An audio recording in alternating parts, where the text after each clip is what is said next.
Tell us about your early years as a high school kid, as a college student. When did you first get in touch with technology and with IT? What inspired you? Well, I was born in the communist during the communist era. I got to school right around 89, 90. So I'm a kid of the 90s. There weren't a lot of computers in the 90s. So I don't know, the most amazing high-tech device of my childhood was a color TV, I guess. And when I experienced cable for the first time, I remember I cried. I couldn't believe how amazing this is, like having access to unlimited cartoons in color, even though they were in like English, in languages that I couldn't understand. So either English, Italian, German. There weren't a lot of TV stations back then. So yeah, that's kind of my exposure to technology as a kid. I grew up in Vâlcea, which is a small town, I guess, like 2 hours away from the capital. I was studying at, I don't know, I guess the best schools. My dad is also a teacher, a history teacher, so I had access to like a lot of books. I grew up in a house that resembled more of a bookstore or a library than a normal house. So yeah, I got access to a lot of information. I started reading from a young age. I don't know, started with like, I don't know, adventure books, but I found my way to, I don't know, science fiction, or what science fiction was taught at the time. So I don't know, I started with Jules Verne, and then, I don't know, advanced to Asimov and Philip K. Dick, and I don't know, the traditional science fiction authors, and that kind of, I don't know, gave me a taste for technology. Yeah, when I was in high school, the internet thing happened. I used to have a desktop computer that wasn't very powerful, that you couldn't do much with it. But once the internet happened, yeah, that kind of got my appetite for exploring this new technology. So I started doing like websites and, I don't know, participating in all these forums and stuff like that. I don't know what else to tell you. As a kid, I was quite dorky, but I was also like revolutionary. I had, and I continue to have a problem with authority for the sake of authority. So I was never going down without a fight, even if that fight happened to be with, I don't know, a teacher or a school principal. If I felt that, I don't know, he was being unfair or, I don't know, dictatorial, I went on the offensive, and that probably made me, I don't know, unpopular. A lot of, I don't know, grown-ups probably hated my guts. I was the obnoxious kid who raised his hands in religion class, asking all these stupid questions. And in a lot of cases, I was trolling because nobody expected me to actually read the Bible and come up with questions. And the same for, I don't know, like literature and, yeah, you name it. I guess, yeah, math and computer science were those areas where, I don't know, being a smartass couldn't give you a lot of like clout. Did you see or think about what you were going to do with your life, with your career, when you were like, I don't know, 18, 19, 20 years old? Did you ever think that you would get a regular job, work for a company, doing something normal, regular, or? Oh, for sure. I had no idea. Until I got to college, I had no idea of even other options being there. I mean, like, of course I was gonna get a job, and I don't know, hopefully a good paying job at some cool company. But yeah, that was the dream. I don't know, like Microsoft, when I grew up, Microsoft was the most amazing company in the world, and Bill Gates was this, I don't know, prophetic leader. So yeah, I don't know, working in a company like that and making progress in some sort of like weird tech seemed to me like paradise. I had no idea that there is such a thing as being an entrepreneur or starting new things, and I was exposed to that when I got to college. And yeah, the idea that you could do things without asking for permission is probably what attracted me the most. Because yeah, the more I learned, the more I figured out that a lot of what's around us is bullshit. And I have an adverse reaction to bullshit. You mentioned college, and I was going to ask you if you remember, when was the first time you heard about startups? Yeah, I remember, and I actually tell that story quite often, even when I go to the university and talk to kids. So in my case, it was super weird because I got to university, and it was during the first year of university when Radu Georgescu, famous for, I don't know, selling an antivirus product to Microsoft, came to talk to our university. And he had a very entertaining discussion about starting this company and then selling it to Microsoft, and meeting Steve Jobs, Bill Gates, and Ballmer, and like all sorts of like things that happening at the Microsoft headquarters. And I remember thinking, like, this is extraordinary. I mean, like, I had this mental model of going to work for Microsoft, but this guy came in and he made a company and sold it to Microsoft.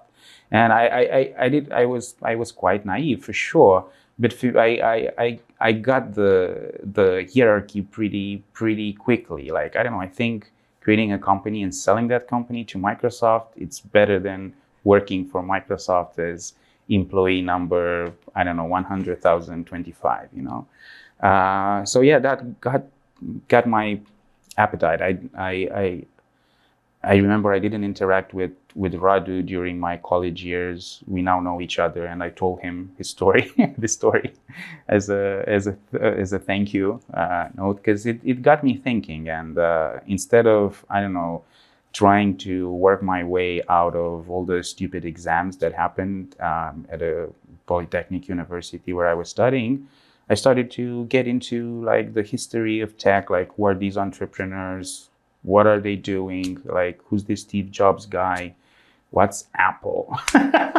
You know, I mean, for a poor kid living in the 90s, I mean, we had no idea Apple computers existed. We had no idea about the history. It was like, I don't know, Microsoft, and that was it, you know, in terms of operating system and computers. So yeah, that put me on a road to figure this thing.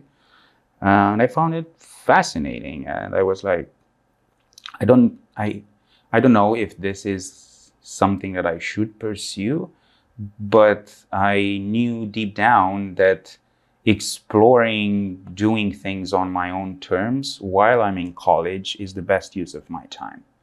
I kind of figured out that this university thing, I can take that to the finish line and, I don't know, do what society wants me to do, graduate, have a diploma, call myself an engineer, without, I don't know, being fully focused on it, and use my time to, I don't know, explore new things. I had to sacrifice, I don't know, like parties and all sorts of, I don't know, things that people associate with college. I didn't have that sort of like roaming, raging college years.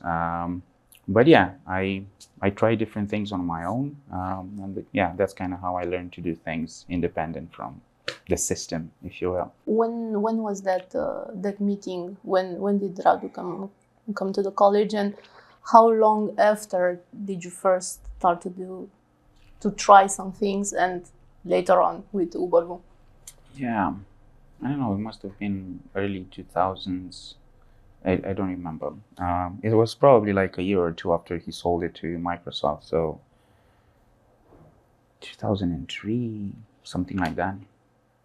Yeah, something like that. Early 2000s. And I started doing my first projects probably a year after that. I started my first, I don't know, independent projects when I was in my second year of college. I did all sorts of things. We can go into some of them are quite naive, but yeah, I also kind of share my discoveries with other friends and colleagues who are equally puzzled about this. They became my partners. So yeah, we created this like partnership in crime where we're gonna separate from the regulars, the the mids, how they're called these days, and try our own path. So yeah, that was second year of college when I started to test the waters. Tell us more about the previous projects up to UberVu, and how was UberVu? Yeah, I mean, how was launched, and why do you think that this succeeded and other projects didn't? well, we definitely wanted to do something with technology, and the cutting edge technology was the web. The idea of like having a server and running things on your own was very interesting to us at that time, especially as I don't know, like server side programming was becoming a thing. A lot of the web in the early 2000s was just like, I don't know, publishing, I guess, like let's take the newspapers or whatever printing thing we were doing and put it on some sort of a website. That wasn't as interesting to us. It felt like lame. Like, I know, take the Word document and upload it. Like, what's the thing with that? But the idea of like having servers where we can have like logic and databases and things like that was very, very interesting from a technology point of view. And then in terms of problem that we wanted to solve with that, we picked, I don't know, silly problems, not silly in the way that we have envisioned the solution, silly in a way that we didn't understand the reality of the problem. So one of the first things that we did was before going to university, a lot of us were dreaming about studying abroad. And it was very hard in the late 90s, early 2000s to make that happen. There were very few, I don't know, money was an issue. Not a lot of visibility in terms of acceptance criteria and stuff like that. So one of the ways you could go and study abroad was through all of these exchange programs and stuff like that that were happening at university, and either at the university or university in partnerships with other institutions like, I don't know, the British Council, I don't know, the French equivalent and stuff like that. And we noticed that the criteria the list of exchange universities or the exams for those things always happen like an hour before deadline. We thought, like, this is stupid. I mean, like, why do we have to sit in a line to watch a piece of paper that is always being published like a few hours before deadline? There must be a better way. Like, this is like ancient technology. Let's fix this using the power of technology. So yeah, I mean, like we started a system so it was very advanced for that time, actually, like a way to collect all these opportunities for students where they could access everything that was available to them with filters and databases and user accounts and matching users to different programs that they could apply. They could download all the documents. Some of them they could apply right from our platform. And we partnered even with some institutions that were very sympathetic to our cause, like, you know, the British Council and other Western, Western institutions. But what we couldn't what we couldn't change was, I don't know, our relationship with the actual universities. So our own universities didn't want to talk to us. None of the major institutions wanted to talk to us. And because we were, I don't know, making these partnerships with, I don't know, the other folks, and the students kind of liked us. We went to all these like student conferences. So we were becoming a little bit of troublemakers with this thing of ours. So I remember that we were invited to different discussions with heads of universities, and ultimately we even got to I don't know, someone working in the Ministry of Education, and all their interactions with us were quite aggressive. I mean, I remember the ministry guy asking us, like, why do we want to make him some troubles? Like, I remember, I don't know, a university, I don't know, top management asking us, like, if you continue to make problems, even like threatening us, like, do you want to finish the university in good terms, or do you want to continue creating troubles with the system of yours? And of course, we realized that the problem has nothing to do with technology. It was just, I don't know, corruption. It was a way for the right people to go there. It was the lack of transparency was not a bug, was a feature. And let's just say that we realized that we were against a system that the problem is not the technology, and the project didn't go anywhere. But we learned a lot of things in terms of, I don't know, how to create a product, how to market a product, how to put it out there. So even though we were like, I don't know, frustrated, it made us more determined to try new things that would not depend on I don't know, state government. And that was probably the experience in my life that kind of made me like a libertarian. And to this day, I despise anything that has to do with state government, authority. I think they're the devil. So every time in the past where I had the opportunity to do something with, I don't know, the public sector, I decided to pass. No, I'm not going to touch it. It's not something that I want to do. So all the projects that we started after that were in I don't know, like free markets. We tried. We started to put our skills to use. We created an agency. That agency started to develop some products. One of our most successful products in the early 2000s was a CMS.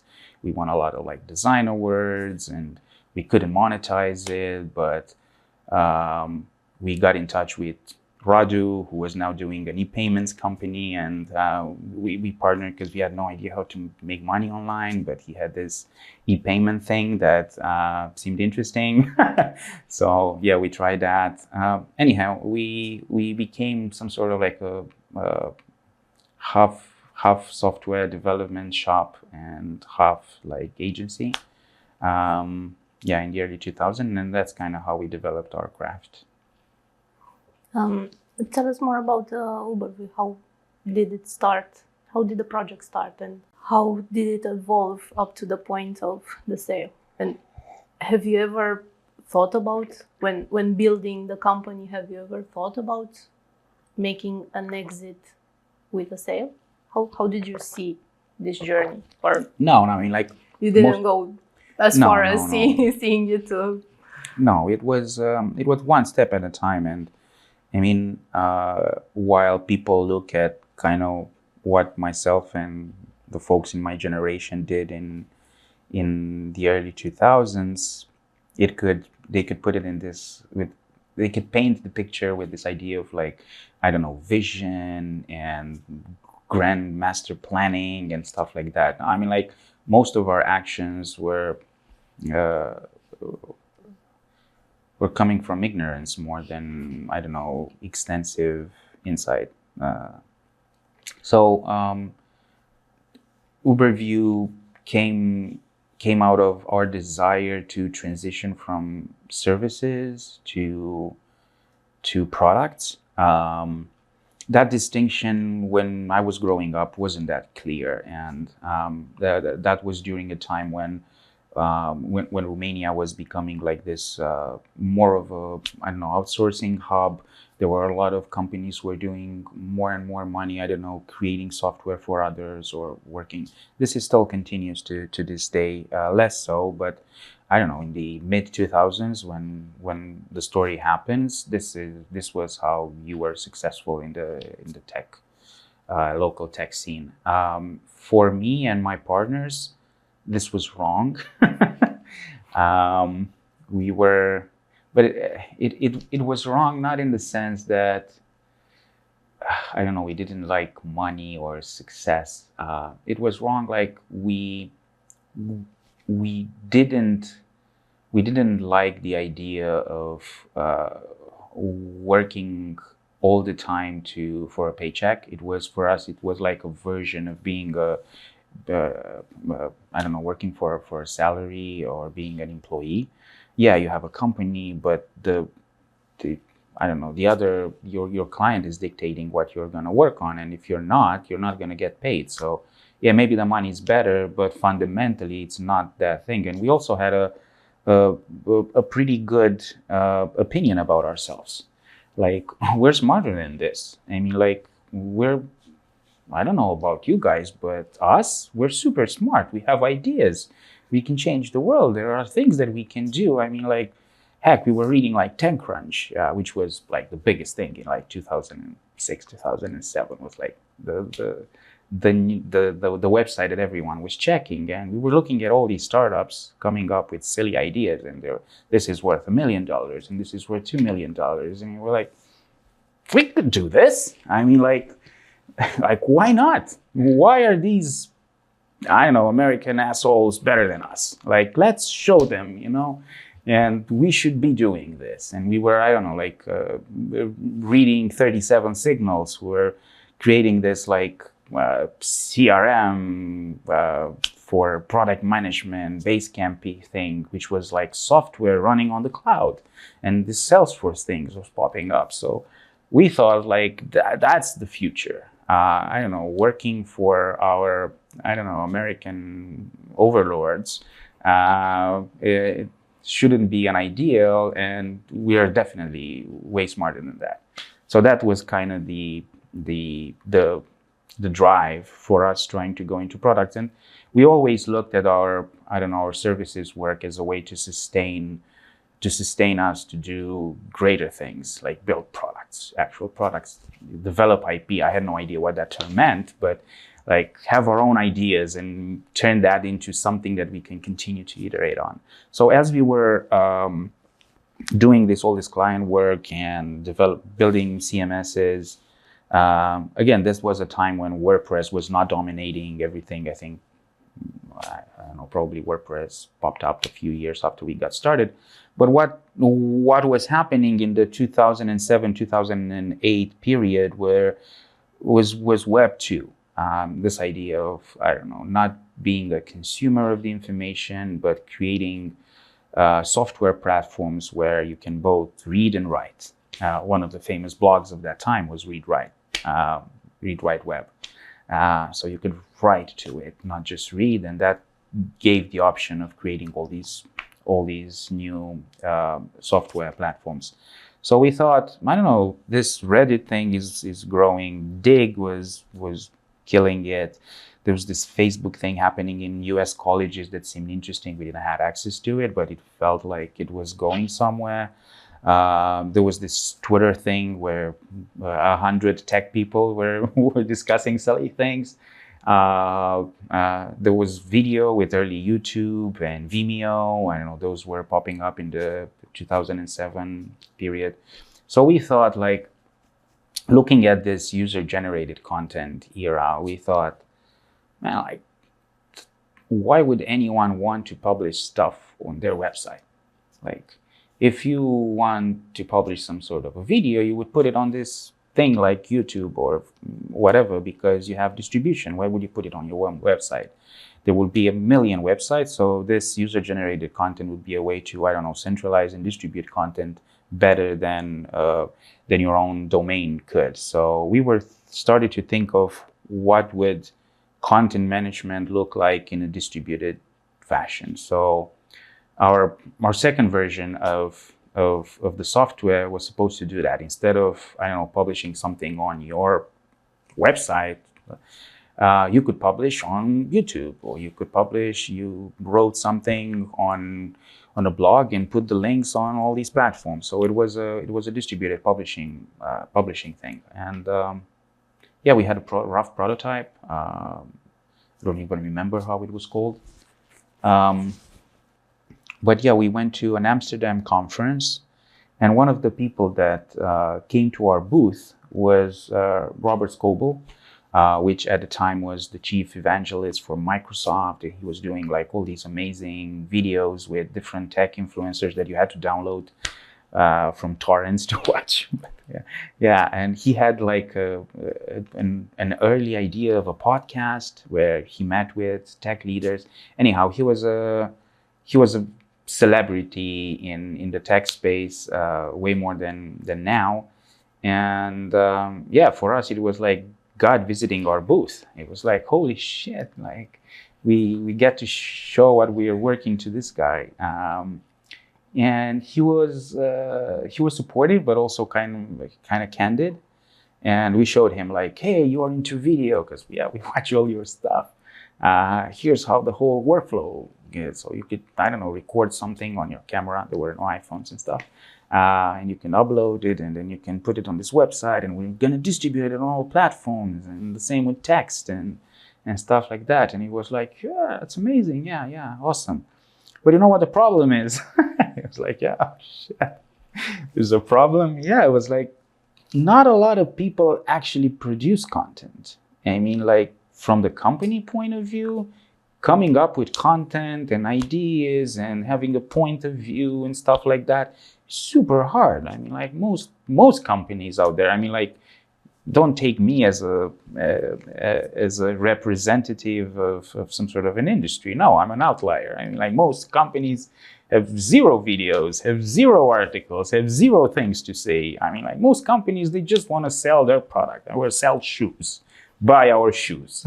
Like, what do you think they can say beyond that, you know? So I don't think your market is that big, you know? I mean, like, definitely you shouldn't try to support people like me. Try to do stuff for the rest of the company. So you know what companies don't understand is, like, with this user-generated media, it's like, what do people out there say about us? Because maybe we have nothing to say, but our customers may. No, maybe they hate our shoes, or maybe they have an idea for our shoes. And like, how do you find what other people, and that can create some sort of like an anxiety or some opportunities. So yeah, that might be an area to explore much so than, I don't know, trying to create the content problem. So that's kind of the idea for UberVu was. We, I don't know, pivoted, although we had no idea what that term was. We kind of pivoted to, I don't know, reading and understanding, scrolling the web, rather than, I don't know, helping to publish to all those platforms. And yeah, with that idea, I started to talk to a few people, you know, in the local markets, and everyone said I was crazy. Like, it's like, why even consider that? I mean, like, do some banners for, I don't know, a tech company. Like, that's how we do business around here. So everyone thought I was kind of crazy. There was nothing that I could achieve here. It didn't seem that with this idea I would have any clients here. So yeah, we decided, like, we have to go west. Yeah, let's go west. Romania is doomed. They are 10 years behind our genius. So yeah, we looked it up online, and there was this thing called incubators. Paul Graham was doing this thing called the Y Combinator in the US, which seemed super interesting. It was pretty far away, and when we checked it out, it was closed for the year, and we're like, screw it. I mean, we missed our chance to talk to some people that understand us. But we found Seed Camp, which was close by, and I don't know, Seed Camp in the first edition was trying to be like a YC clone for Europe, but it was like, yeah, it's good. I mean, 3 days to go until they closed the application. So we wrote them, we applied for Seed Camp, and yeah, they called us and invited us to London, and they thought our idea was awesome. I was like, oh yeah, finally someone to talk to. And yeah, that's kind of how UberVu started.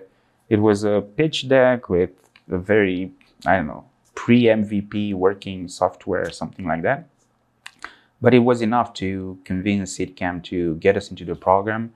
It was very different than what the program is right now. There were like 5 companies per year selected, 5 out of, I don't know, 500 and stuff like that, because it was only one accelerator incubator thing in Europe. That was it. And if you weren't in those 5, you had to wait a year. But yeah, they liked us, and we moved to London, and we started to learn more about startups, funding, the whole VC game and stuff like that, which were, I don't know, very strange to us coming. But yeah, I mean, we finally had the opportunity to talk to some people that didn't think we're crazy, who thought our ideas was, yeah, pretty interesting, opened some doors to early clients. I remember, I mean, like moving to London and being this poor Romanian kid, and like the next day I had a meeting with the CMO from MTV and to discuss about our vision for user-generated media. Like it was surreal. I mean, like in our heads we were these, I don't know, kids coming from, I don't know, the backwaters of Europe. I don't know, teaching, I don't know, executives at a company that we were dying to pirate in our childhood years about the future. You know, like, what a strange world it is. But yeah, we like this way more than what was happening at home. I want to come back to Seed Camp, and I'm happy you mentioned it. You crossed off a lot of questions on my list. But first I want to ask you if you think that the idea you started with before pivoting and getting to UberVu, do you think that today would have been a better business with today, as in 2023? 2020 up to now, the last few years, when we have a lot of content and a lot of content creators. I'm not sure that good, but there are a lot maybe, of content creators. I'm not the kind of guy who likes to ponder on what ifs. Yeah, maybe that idea made more sense. Maybe it was ahead of its time. So on one hand, we could say like, yeah, that was a genius idea, and if we stick to it and waited for like 10 years, we would have caught this, I don't know, creator economy and stuff like that, maybe. However, I don't think we were smart enough or knowledgeable enough to predict how this whole creator economy will play out. One counter scenario to your positive, like maybe the idea was great, but timing was off, was that what we didn't account for, even with our original idea, was that the medium is the message, which is like the whole Marshall McLuhan statement. And we were coming with a mindset that the content is the content, and you just have to put it on these platforms as a way to distribute and spread. However, knowing what I know now, it's the platforms are not distributions for whatever you consider to be content. They actually shape the content and actually create a new form of communication that is fundamentally different from platform to platform. So a successful tweet it's not the same as a successful TikTok, and what works on TikTok doesn't necessarily work on Facebook.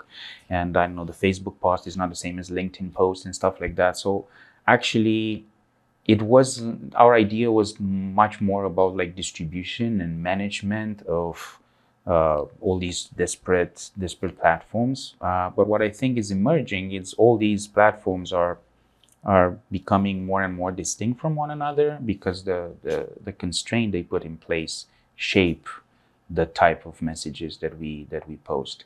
So in that sense, I don't think we accounted for that. Coming back to Seed Camp, it was a starting point for you. It was a starting point for them. I mean, like, they were as much of a startup as we were. I mean, like, of course, yeah, they were like all these successful VCs who came together to put this thing. But yeah, they were a startup just as much as we were. How important do you think that it is for a startup founder and a startup to go to pre-acceleration incubators, acceleration programs? You're also part of, it's not an accelerator, but it's a pre-acceleration program. You're part of innovation labs. Well, it depends on the stage of their life. For us, it was super important, but not in the sense that, I don't know, they gave us insights or they taught us what to do and stuff like that. For us, it was super important because it gave us the courage to go on, and it diminished the feeling of, you know, maybe we're crazy, because everyone at home, including our parents, say we are crazy. So I don't know. That was that boost of confidence that we're not alone. We're not crazy. You're crazy. I mean, like that sort of a vibe. It was super important to us. Today, is that still true for the average young person? I don't know. I mean, clearly, the work that we're doing with innovation labs is important, but from a different perspective. I mean, like, what we're doing to innovation lab, I guess, is to evangelize innovation and entrepreneurship to kids who have way more options than I did when I was their age. So I don't know. While people paint me and my co-founders as heroes, like, you went and did startups and stuff like that, it's not really like that, because we didn't have any like other options. I mean, there were no I don't know, big tech companies with offices in Romania. I mean, the best thing that you could do is to get some sort of like outsourcing gig with an outsourcing shop, which we just told you wasn't that interesting to us. But those were the options. Now, if you are 20 and you finish computer science, there are so many options. You could work at amazing companies doing amazing tech, and the entrepreneurship path seems, I don't know, risky. The payoffs is unclear, and there's a lot of work and stuff like that. So yeah, we're trying to, I don't know, educate and, I don't know, tell the gospel of innovate and do things and stuff like that. So our purpose is a little bit different than what we were doing when we were young. In terms of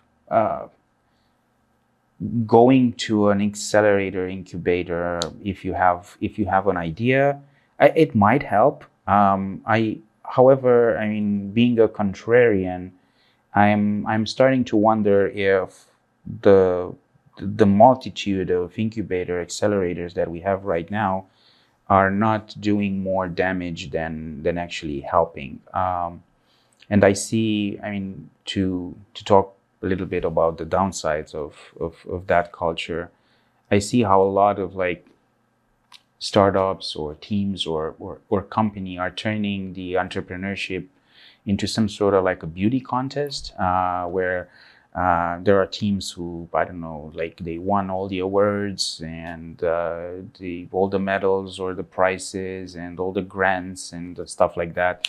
But there's no product, there's no customers, there will never be. I mean, like, and now being an entrepreneur and having a startup, it's sexy, even in Romania. I mean, like, you can go to conferences, people clap on you, you can meet all the politicians, and you can, I don't know, innovation is cool, entrepreneurship is cool. But while I'm happy that that cultural shift happened, it wasn't like that when I was young. My dad used to say that calling yourself entrepreneur is stupid because it's such a dirty word. Like, it's, so you're an unemployed person with some ideas. Like, why would you advertise that? You know, now it's cool. I mean, like, I'm an entrepreneur. I have vision. I blah, blah, blah, blah, blah, blah, blah, blah. And people want to talk to you. You can get it on TV and stuff like that. But I think that misses the point. And the point is actually, I don't know, doing something and creating a product and helping someone achieve something. And it's hard work. And I mean, like, the fact that a lot of the so-called entrepreneurs out there spend all their time, I don't know, posting on social media, appearing on TV, winning awards, and doing all sorts of like stupid, I don't know, presentations. It's missing the point. And I think, yeah, the pendulum has swung a little bit to the extreme on the other side. I really wanted to ask you about this because it seems that there are founders that there are a lot more opportunities now. That's clear. Like you said, there are a lot more programs and incubators and everything, even in Romania, but also worldwide. And it seems that there are founders that are literally hunting down every program to be in. Yeah. When is it becoming too much? I mean, I understand that you want to learn something at first, maybe go to one program, maybe two, but to go to every program that exists, like you said, exactly. you don't have time to actually build something. And I mean, like, in our culture, in European culture, I think it's very different than the American culture. I noticed that a lot of us are measuring ourselves by the way in which we think other people look at us. So we're not as individualistic as, I don't know, the whole entrepreneurship story might be. So for me, the mythical story was, I don't know, like Steve Jobs being this Prometheus figure, working against the system and proving everyone wrong and changing the world, and being a pariah in a way. Like, he didn't, I don't know, get any accolades. He was, I don't know, the hippie. Same was, I don't know, Bill Gates and all the other, Dell and all the other heroes of my time. What I notice in Europe and Romania in particular is that you consider yourself worthy if other people clap for you, if you get the awards and the fame and stuff like that. And I think the perverse thing is you can get that without actually delivering any goods. And yeah, it's definitely a way to lie to ourselves. But yeah, I mean, like, it goes back to our communism trauma and stuff like that. It's not entrepreneurial in the same way that, I don't know, the American spirit was in, I don't know, the 80s or the 90s. Hope we can go back to that sense of, I don't know, getting dirty in the trenches, putting the product out, trying it out, and spend less time doing interviews and more time, I don't know, building things that get used by other people, you know? I mean, that's where the satisfaction should come from. Having a user, having a client, getting some invoices paid, stuff like that. Less so that I had an interview or I got to meet the prime minister that I had a picture with and stuff like that. That's all silly games. But yeah, the majority of the tech ecosystem, especially in Europe, is about that, unfortunately. How difficult was it for you to build a business during the crisis in 08, 09? It wasn't very hard because I was stupid and I had no idea what is happening.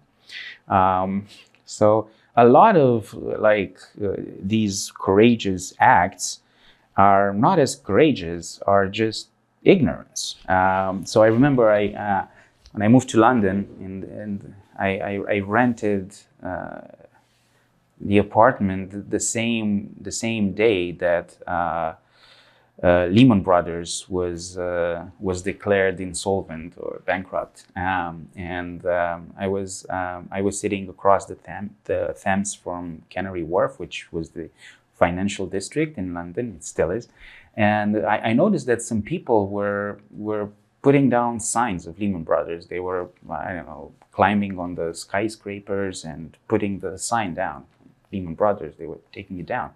I was like, interesting. I think they must be cleaning or something. And then I read that, I don't know, Lehman Brothers was bankrupt and everyone was, I don't know, in panic for whatever reason. But I didn't have any money. And the fact that a bank is going bankrupt that I never heard of, it wasn't like the real bank, like BCR or Beretta. Those are the banks. Like Lehman Brothers, whatever, some silly, American bank, whatever. So I did not understand what the heck was going on. And that was probably good because I could focus on let's go back to focusing on our little startup and stuff like that. We were, of course, impacted because the VC money dried out. 2008, 2009 was a period similar to kind of what's happening today, but we had no idea about the macro trends. But coming from an Eastern European country, we were super efficient. We're so ignorant that we were stupidly ambitious. And the VCs that invested in us in those days were like, I don't know, seems like a very small investment with a big potential payoff. And these guys work hard and they don't need a lot of money. So probably that's kind of why we raised money when the whole world was falling behind us. We had no idea that was happening, we read the news, but we didn't understand. Now, being way older and understanding more about the economy, I'm freaking out about what's happening. And I don't know, sometimes I wish I could turn back the time and be as ignorant as I was in 2008. I know you said you don't like to dwell in the past and ask what ifs, but I want to ask you, and this has a point, and I'm trying to get a picture about what was happening in Romania and the startup ecosystem, if you can call it like this, when you first started. Do you think that if you would have stayed and built the company in Romania, not went west, you would have grown it as much? No. Was there? No, there was no. Was there a startup ecosystem at that point? There was no startup ecosystem, but there was investors. There was no. There were a handful of investors, people who claimed to invest in tech. And I got to know some of them. The terms were outrageous by today's standards. It had nothing to do with, I don't know, venture capital. It was like, I don't know, I'm going to take your whole company and you're going to work for me for cheap, kind of type of thing, and you're going to be happy. There was no VC market. There were no startups. Probably what we did, showed a bunch of other folks that you shouldn't look at geography as some sort of a prison. Because after we went to Seed Camp and we started this whole Western adventure of going to America and doing all these things and getting international clients and stuff like that, a lot of other folks started to do it. I guess we destroyed some sort of a prejudice or some self-doubt, and yeah, it's probably one of the things that we are super proud of, that other people followed our steps, because yeah, there wasn't anything to do here at that time. I mean, like when we sold our company, I remember we had 1 or 2 Romanian clients out of thousands and stuff like that. And yeah, so clearly there was no business to do here at the scale that we managed to do it in the US and the West. Yeah, the best part for, I think, the ecosystem is that we show that you shouldn't focus necessarily on the local market. And if you have an idea and the project and stuff like that, go west. And yeah, there's much more opportunity there and more money there and stuff like that. And all you need to know is, I don't know, speak English, be stupid, and yeah, have a lot of energy. Be bold. Be bold, exactly. Stupid. But you've remained anchored in what's happening here. I mean, you've seen what has happened along the years. How did it evolve? And also, I'm trying to get to the point where you decided to start Deepstash. Mm-hmm. So you got into another startup at some point. Well, I mean, like from one point of view, I don't know, the world today is so much different than, I don't know, 15 years ago when I was doing what I was doing. So yeah, that's awesome. I mean, like the ecosystem is way bigger. We have startups. We have a Romanian unicorn that's listed in the New York Stock Exchange. I mean, like there are a lot of amazing things happened. There are way more exits and stuff like that. We're starting to form some sort of like a group of people that were in this and are supporting this. We have VCs, we have domain experts in areas that were unheard of. I mean, like a lot of the reasons that made us to, I don't know, open an office in the US, in Boston, was because we couldn't find, I don't know, salespeople and customer support representatives and stuff like that. And now there are like offices around Bucharest where there are people who are highly specialized in those areas, like selling SaaS and doing like amazing customer service, or I don't know, selling and stuff like that. So yeah, everything is up to the right if you are to compare it with that time. Yeah, I mean, like could have been better. I mean, like if you were to ask me in 2008 how 2023 would look like, I would have been more optimistic. So yeah, in a sense, I think we are below where my expectations were, but yeah, in absolute terms, it's amazing. The progress is amazing.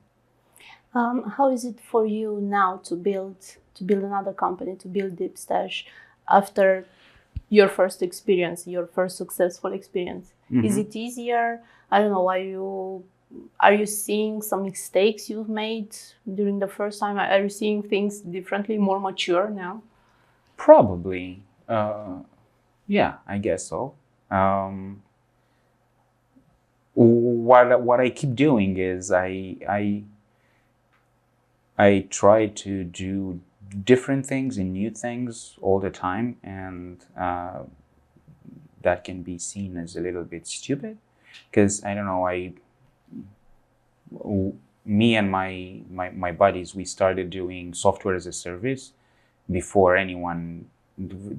very few people in Europe knew what software as a service was. So we were selling, I don't know, subscription, we did cloud, we did a lot of like tech breakthroughs, like with large databases and big data, and I don't know, we have some patents on all sorts of crazy things, which were quite advanced and mind-blowing for 2010 or something like that. And now what I'm doing with Deepstash is so different.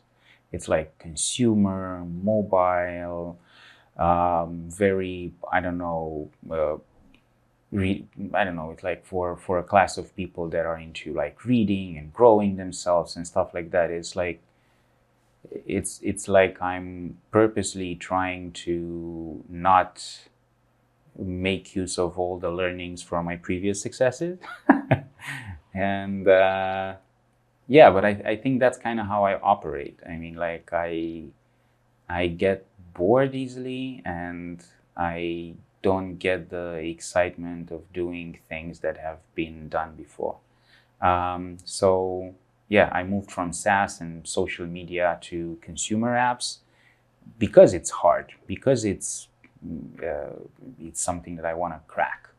I want to figure out how this thing works, and because I like the problem more than any problems that I was exposed in the B2B software as a service space.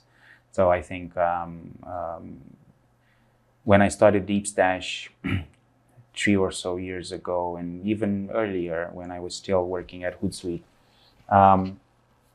I got the sense that social media as an opportunity, it's kind of fading away after the 2016 elections, and the whole when I saw Mark Zuckerberg testifying in front of Congress and trying to justify himself for building Facebook, and all the restrictions that were coming into place, I was like, oh, I don't like this industry anymore. Again, I'm much more of a, I don't know, revolutionary, libertarian-minded entrepreneur, and feels to me that this is becoming more political than technological. And yeah, I wasn't as interested. and yeah, the B2B SaaS kind of thing was yeah, I did it. I know how it's done. It's not as exciting anymore to do it once again just because I know how to do it. I'm advising people around. I'm helping other people to start amazing software as a service companies, and I think, yeah, that's something that I'm doing. But for myself, I wanted to try something new, something that I'm passionate about. And even if it's hard and probably we're gonna fail, like screw it, we only have one life. We had our payday, we have some fuck you money. So I mean, like, let's minimize our regret. So when I'm 80 and I'm gonna talk to the kids, like what I did when I was 40, I was like, I know I had this great idea, but you know what? I decided to stick with the larger tech company and be an executive because, yeah, I wanted to get it easy. So yeah, that's kind of what we're doing now with Deepstash. You said when you will be 80, and I want to ask you, how do you see Deepstash evolve during the next few years? I don't know. Do you think that you'll sell the company? You'll get to a point where you won't be able to grow it anymore and bring someone else? Or take it again, one step at a time. One step at a time, yeah. I mean, like I've learned so much in these last few years with what it means to build some sort of a consumer company. We have a lot of like plans and ideas for where to take our service. It remains to be seen if we're gonna succeed with them, but we are excited. We have high conviction that we can improve things in the world with a service like ours, and yeah, we're gonna see how we're gonna roll the dice, or how the history is gonna roll the dice for us. But yeah, we want to stay independent as much as possible. If somebody wants to give us $10 million, we'll consider it. So yeah, we'll see. I don't think you can. I mean, I know that people can do that, but I'm not the type of person who is trying to optimize for an exit. I don't want to sell my company. I want to get acquired if given between the two options. And there's quite a huge distinction between selling a company and being acquired. So yeah, if we get to the point where we think someone else can do a better job than us, yeah, then we would like to be acquired and not to, I don't know, shop our company around to return some money to our stakeholders. how was it to work for the company that acquired you? Were you still tempted to say, I wouldn't have done that, you're doing it wrong? Yeah, it was awesome in a way. It was terrible in others. So my I don't know 3-4 years, something like that, as an executive at a larger tech company were amazing. I traveled a lot. I met a lot of like corporate people, like in US and Canada that were running larger organizations. And at first, I hated the politics of running such a large organization. Then I got to appreciate it. I got better and better at playing that politics game. Then I realized that the whole thing is bullshit and decided to do something else on my own. So I guess yeah, it was a roller coaster. But looking back, I see it as a positive experience, and it was something that was long overdue for me, because that was like actually the first time in my life when I had reporting to someone. I had like a manager, or I don't know, there was some sort of a hierarchy that I was part of. I was not the dictator. I don't know, and things didn't happen based on my whim. I had to convince people, and I had to work within a budget that I had to fight for, and I had to do all these, I don't know, politics games to get my way. So yeah, that was interesting. I mean, like looking back, I think that was an awesome learning experience, and yeah, I also realized how different working as an entrepreneur is that being an employee, because I know a lot of my colleagues were thinking that I'm such a hardworking and high achieving person in the organization.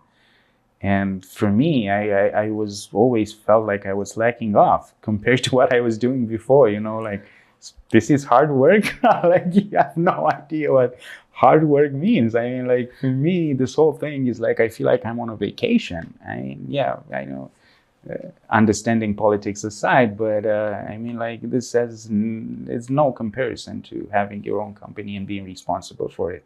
So yeah, that always was an amazing insight. Would you do it another time to work for another company instead of your own? Yeah, of course. I'm no longer in love with the, I don't know, Ayn Rand ideal of the yeah the mythical entrepreneur who goes and necessarily changes the world and, I don't know, bends the world to its will. Yeah, I think that's awesome, but I think you can have a lot of impact working within a larger organization.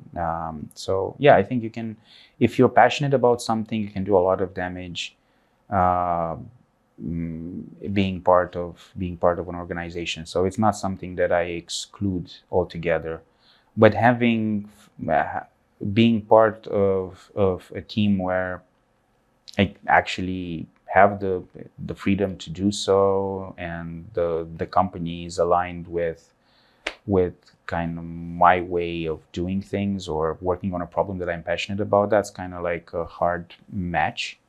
I'm not saying it's impossible, but yeah, it's not as easy as, I don't know, sending my CV to 10 companies and getting the job. Yeah, it's more like dating and finding the right person. So yeah, I'm not against it. I think it's harder than starting my own thing. But yeah, if there's a company out there who kind of is passionate about the same things that I'm passionate about, and that has a way of doing things that is aligned with my values, yeah, I would definitely explore working with them rather than, I don't know, be the top guy. Coming back to the Romanian startup ecosystem and where we are now, where we are today in 2023, how would you see or how do you see its evolution during the next few years? I don't know, let's say 5 years or so.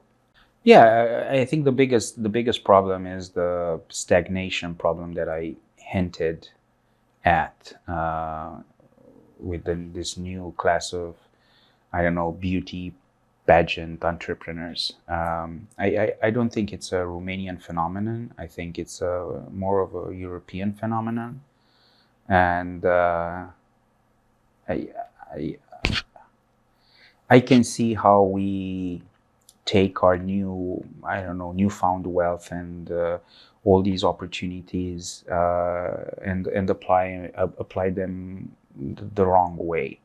The wrong way being like we take ourselves too seriously, and instead of us pushing the boundaries, we participate in all the, I don't know, committees, and we discuss, I don't know, we create regulation captured industries and stuff like that. I mean, like all these artificial ways to grow. And I know that they are super tempting, and I would like us to find some sort of like a counter story to that. To give you an example, like there's like a lot of discussion about AI right now, right? AI is changing everything, blah, blah, blah, blah, blah, blah. There's so much discussion, even locally and European, like this is the worst. We have to, I don't know, put some constraints into place. And yeah, Google and the rest are so ahead of us. So we will find them or put regulation in place, and we will create some sort of like a regulation based market where startups are going to make sure that all the other companies are checking the list for whatever bureaucrats and stuff like that. And there's so much discussion about, I don't know, laws and regulation and compliance and blah, blah, blah, and fining the American companies and stuff like that. And that I don't find a counterbalance, like, hey, I have this amazing idea for an AI company and I want to change this world in this way. And like, let's do it, guys. Like, let's improve, let's grow, let's create, let's disrupt. Yeah, I would like for us to be much more into like, let's do something for real rather than participate in these political charades. And yeah, that's kind of like what I fear the most for the ecosystem, especially since like even the money comes from the public a lot. I would like to see a more public initiative, more private investors, more entrepreneurs who are not playing those silly games. And if we manage to do that, I think, yeah, we're going to continue to grow and expand. Otherwise, we're going to use this innovation as a way to justify stagnation. How do we change that? How do I mean, like, I'm participating. I'm talking to you guys. I'm talking to you kids and students at innovation labs, and I'm trying to tell the gospel of real innovation, real entrepreneurship. I understand like it's not as exciting because it's like why I'm preaching for hardship and uncertainty, but yeah, that's the name of the game. I mean, like you don't know how things is going to turn out, and you're going to work hard, and that's awesome. And if you think that's awesome, then yeah, that's great. If you think that that's not entrepreneurship, then yeah, go and win all the awards and the medals and stuff like that. And talking about the future, where do you see yourself in 20, 30 years? Do you still think that you will build startups, or like you said, if you find a company that you share the same values with? I don't know. No, I don't think about that. I mean, like, I don't think about that because I don't think it's that useful. I mean, that doesn't change a lot of what I'm doing right now. Yeah, my philosophy is much more focused on the present while planning for the future, but not.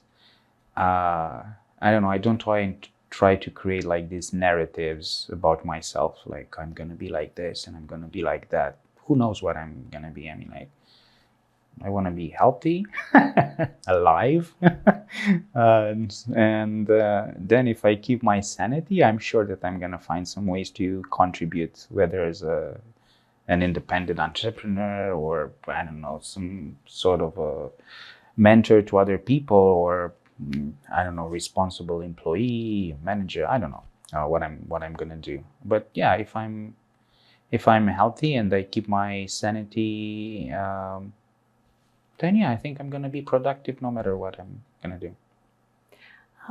How do you see Romanian entrepreneurs, Romanian startup founders in the larger ecosystem, let's say Europe, not to say worldwide? What's our, let's say, secret ingredient? When people ask me that question, like 10 years ago, I said drive. Drive as that hunger of that hunger for success, that hunger to show people that you are better, that you are worthy, and stuff like that. I hope that will remain so. Although as our standard of living increases and stuff like that, I see how that diminishes. That's why I'm saying that stagnation is actually something that I'm more worried than innovation. So yeah, I mean, like, I haven't considered what our secret ingredient is right now. I would say that there is this seed in Romania of lack of trust, which is super odd. I haven't figured this out. On one way, we don't trust anyone as a society. I mean, we're distrustful of most people around us. But on the other hand, we don't, I don't know, value individuality. We're very collectivists in our way of doing things. And for me, those things are a little bit at odd. One I like a lot and one I dislike. So I think there's a lot of value in maybe, I don't know, like having this lack of trust and having this, like, I have to verify. I'm not sure that you're telling the whole truth. And I think that ingredient of it's good for innovation and entrepreneurship. I haven't figured it out why we're so or how does that match with being so collectivists and this idea of, I don't know, being part of the herd. That's that I can't figure it out. But yeah, if we could I don't know, take the first part, I think that could give us some uniqueness. Because what happens with our Western European brothers is they have this history and culture of trusting the institutions, trusting the system, and we have this idealized version of enlightenment.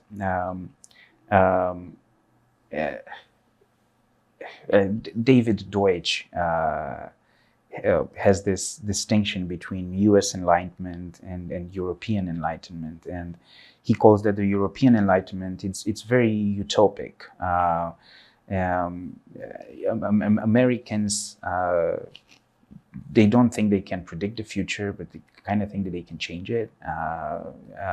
Europeans are much more like the future can be predicted and can be controlled. And that's why, I mean, you look at the French Revolution and then American Revolution, which happens at the same time, fundamentally different. I mean, one was utopic, like we're gonna stop time and put the scientific revolution into law and stuff like that, and who doesn't agree with it, they're gonna lose their head. And in America, it was like freedom, we want to do whatever we want, just leave us alone. And so, yeah, I mean, like the Germans and the French people and stuff like that, they have this rich history of, I don't know, achievement and, I don't know, being on the forefront of culture, if you will. And that's something that you want to maintain and you want to, I don't know, take care of. But yeah, that's not necessarily the environment that you would like for innovation and, I don't know, trying new things and stuff like that. And I feel like our lack of trust and our suspicion about everything could be something that we could use to become, I don't know, like an innovation driving force in Europe. And I think like the future of innovation in Europe has to come from Eastern Europe, Romania, Poland, Hungary, and stuff like that. And we're seeing that happening. I mean, like what's happening in Poland, for example, economically speaking, is amazing. I mean, yeah, they're larger population than us, but it's amazing. I mean, like their tech sector is booming. I mean, like they are powerhouse in terms of entertainment and gaming, and like it's amazing. So yeah, I think the future of tech innovation in Europe is Eastern Europe, and hopefully we're gonna be part of that because we are coming from different histories, and we don't look at the European Union as this new version of salvation. We're like, I think the Brussels guys are lying to us. There must be a way to cheat the system. Yeah, and yeah, cheating the system is good for an entrepreneur at least. And my last question: how would you call a documentary about startups, about Romanian startups? Something about the margins, I think. I'm thinking similar to your idea. I probably am influenced by it. But I think that, again, innovation happens at the borders. It's never in the center of a system where things get innovated. So, I don't know, America became the center of innovation because they were just putting the boundaries of Western. I mean, like they were actually exploring the unknown. That's kind of how that country appeared, and that's kind of even when they were expanding inland, they were pushing the boundaries. That created like this drive for technology and this sense of growth and expansion. And in a way, kind of that's what we are for Europe right now. I mean, like we were part of, I don't know, the Russian sphere of influence until, I don't know, 30 years ago. And now we're coming back into the fold, but we're not actually. So we are still like that in between.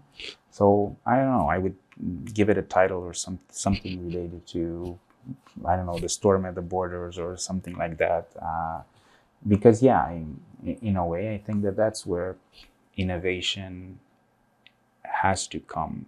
I don't have a lot of like hopes for, I don't know, like German innovation and stuff like that in the long term. Right now, of course, they are kicking our ass, but long term, I think countries like ours, if there's not like another war or some sort of like conflagration, I think countries like ours are going to be the main contributors for European innovation. So something like that. You are the better writer. You should know words way better than I can. So but I would come up with something like a little bit more poetic and dramatic. The storm at the border. The ducks come from the trucks.